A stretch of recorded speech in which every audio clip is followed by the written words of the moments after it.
এমন কোনো রাত নেই সে আমার সঙ্গে সহবাস করে না। একদিন না থাকলে সে আমার মেয়ের সাথে সহবাস করতে চায়। এমনই বাজে একটা ছেলে আমার হাজবেন্ড। কিন্তু তো আমার বাবা মা বিয়ে দেয়নি আমাকে, হচ্ছে আমার ছোট থেকে আমাকে এখানে রাখছিল, তাদের বাসা পালিত রাখছিল। ওখানে তারা হচ্ছে আমাকে কাজের মেয়ে হিসাবেই রাখছিল। প্রিয় দর্শক, মানুষ কত খারাপ দেখছি, এর মতো জঘন্যতম খারাপ আমার চোখে পড়েনি। এই মহিলাটির সাথে কি ঘটে গেল? মহিলাটির সংসার করতে চেয়েছিল সুখের। এই মহিলাটির জীবনে অনেক কষ্ট ছিল। এই মহিলাটি শেষ পর্যন্ত তার হাজবেন্ড এইরকম আচরণ করতে পারলো। প্রতিদিন শুধু একটু শারীরিক চাহিদা মেটাতে না পারলে তার মেয়েকে নাকি আক্রমণ করতেন।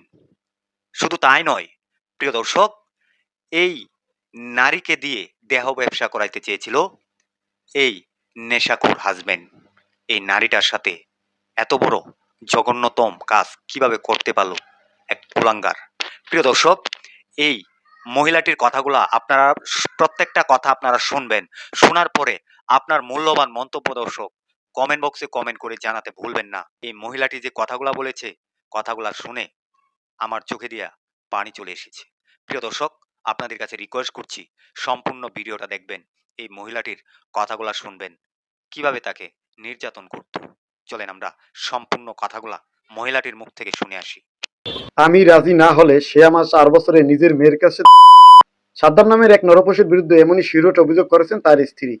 নেশার টাকার জন্য স্ত্রীকে দিয়ে দেহ ব্যবসা করানো থেকে শুরু করে মুখ বেঁধে অমানসিক নির্যাতন সবই চলত দিনের পর দিন। পৈশাচিক এই লালসা থেকে নিজের সন্তানদের বাঁচাতে এবার ঘর ছেড়ে অজানা উদ্দেশ্যে পাড়ি দিলেন এই অসহায় নারী। পালিত বাবা মা না, মানে কাজ করলে খাইতে দিত, না হলে দিত না। আর ওখান থেকে বিয়ে করছিলাম এই জন্য যে আমি ওখান থেকে হয়তো ভালো থাকবো বিয়ে করলে। বিয়ে করার পরে 3 দিন পরে আমাকে অর্থের জন্য সে বলছিল যে সে অর্থ আমার চায় না, সে আমাকে চায়। কিন্তু বিয়ে হওয়ার পরে তার 3 দিন পর থেকে আমার সঙ্গে নির্যাতন করে। বাবা মা বাসা থেকে টাকা পয়সা আনতে বলে, মাইটাং করে, বাড়ি থেকে বের করে দেয়, খাবার দিতে চায় না, অনেক নির্যাতন করে।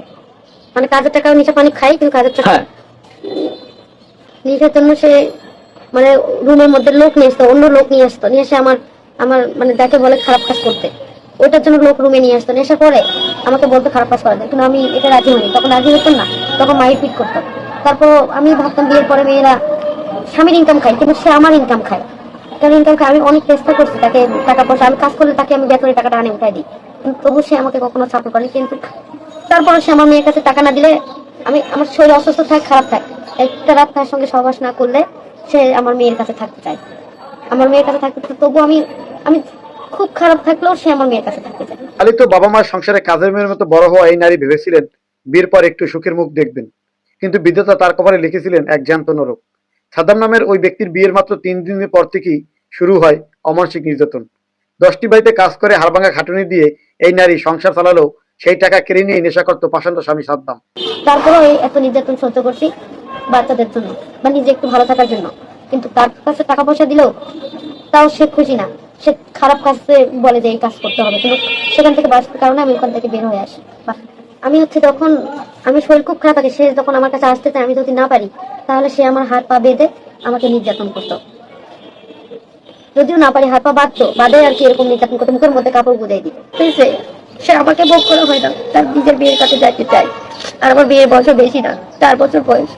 আমি বড় এটা কখনোই বাড়ি দিতে পারবো না, যার কারণে আমি ওখানে। তারই তো সন্তান, জি তারই সন্তান, কিন্তু সে মানতে রাজি নেই। এমন কোনো রাত নেই সে আমার সঙ্গে সহবাস করে না।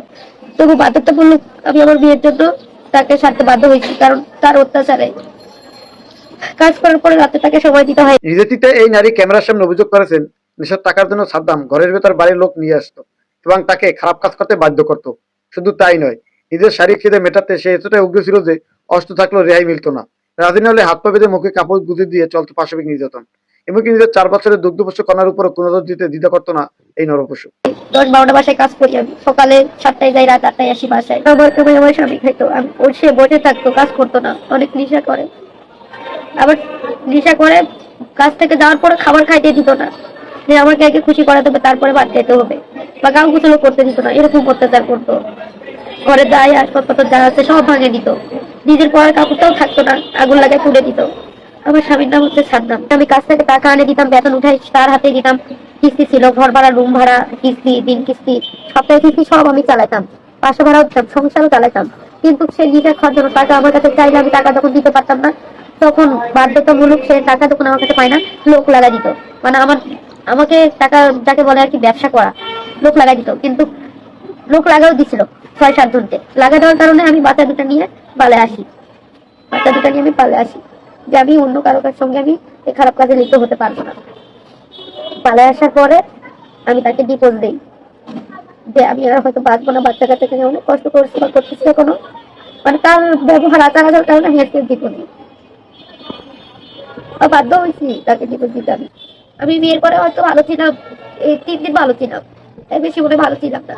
তারপরে মানে জীবনটা আমার বাইরে গিয়ে পিটপাট খাইতেই শেষ। মানে আমি খুঁজে পাই না যে এই সময়টাতে আমি ভালো ছিলাম। মানে বিয়ের পর থেকে মানে জীবনে ভাবছিলাম যে যেখানে আমার বাবা মা পালিতে দিয়েছিল, তো ভাবছিলাম এখান থেকে কাজ কাজ করতে হয়তো হবে না বিয়ে করলে, কিন্তু তারপরেও ওখান থেকে যাই আর বেশি যারা যাদের বাসায় ছিলাম কিন্তু করা হচ্ছে। আমাকে বিয়ে যখন হয়ে যায় আমি ভাবতেছিলাম যে এখান থেকে চলে গেলে আর কাজ করতে হবে না, হয়তো আমি আমার বাসায় থাকবো, কাজকর্ম করবো, মাইটাং খাইতে হবে না, চিন্তা থাকবে না। কিন্তু বিয়ের পরে কিন্তু আরো বেশি চিন্তা চলে আসলো মাথার মধ্যে। এবার তাকেই খাটে খাওয়াইতে হয় আর কি, এরকম অবস্থা। জি, সব পুরুষ তো খারাপ না, কারণ সংসার আমি এখন করতে চাই না, আমি এখন বাচ্চা কাচ্চা মানুষ করতে চাই। সন্তানদের নিরাপত্তা আর নিজের সম্ভ্রম বাঁচাতে অবশেষে সাদ্দামকে ডিভোর্স দিয়ে পালিয়ে এসেছেন এই নারী। এখন তার একটাই লক্ষ্য, কঠোর পরিশ্রম করে 2 সন্তানকে মানুষের মতো মানুষ করা। পুরুষরূপী এই হানাদের হাত থেকে সমাজকে বাঁচাতে এদের কঠিন শাস্তির দাবি এখন সাধারণ মানুষের। প্রিয় দর্শক, এই যে মহিলাটির কথাগুলা শুনেছেন, তিনি যে কথাগুলা বলেছে তার হাজবেন্ডকে নিয়ে, তার হাজবেন্ড একজন নেশাখোর ছিল। তার হাজবেন্ড নেশার টাকা না পেয়ে তার স্ত্রীকে দেহ ব্যবসার কথাও বলেছে। প্রিয় দর্শক, এইরকম কুলাঙ্গারের আমি মনে করি আইনের আওতায় এনে সর্বোচ্চ শাস্তি দেওয়া হোক। প্রিয় দর্শক, সেটা আপনারা কি চান অবশ্যই কমেন্ট বক্সে কমেন্ট করে জানাতে ভুলবেন না। ভিডিওটা সর্বোচ্চ পরিমাণ শেয়ার করে সবাইকে দেখার সুযোগ করে দিবেন। সবাই ভালো থাকবেন, সুস্থ থাকবেন। পরবর্তী কোনো একটা ভিডিওতে আপনাদের সাথে দেখা হবে। আসসালামু আলাইকুম।